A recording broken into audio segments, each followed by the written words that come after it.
تبارك الذي جعل في السماء بروجا وجعل فيها سراجا وقمرا منيرا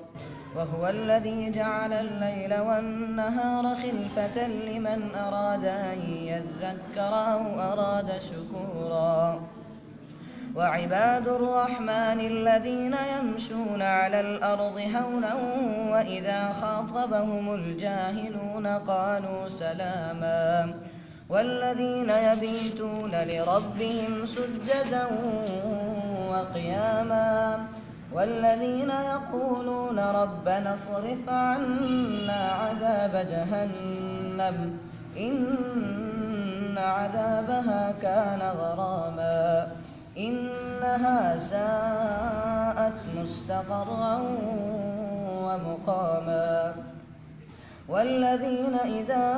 أنفقوا لم يسرفوا ولم يقتروا وكان بين ذلك قواما والذين لا يدعون مع الله إلها آخر ولا يقتلون النفس التي حرم الله إلا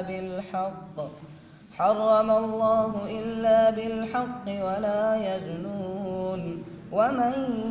يفعل ذلك يلقى أثاما يضاعف له العذاب يوم القيامة ويخلد فيه مهانا إلا من تاب وآمن وعمل عملا صالحا فأولئك يبدل الله سيئاتهم حسنات وكان الله غفورا رحيما ومن تاب وعمل صالحا فإنه يتوب إلى الله متابا والذين لا يشهدون الزور وإذا مروا باللغو مروا كراما والذين إذا ذكروا بآيات ربهم لم يخروا عليها صما وعميانا والذين يقولون ربنا هب لنا من أزواجنا وذرياتنا قرة أعين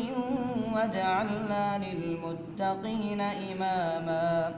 أولئك يجزون الغرفة بما صبروا ويلقون فيها تحية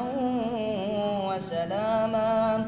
خالدين فيها حسنت مستقرا ومقاما قل ما يعبأ بكم ربي لولا دعاؤكم فقد كذبتم فسوف يكون لزاما.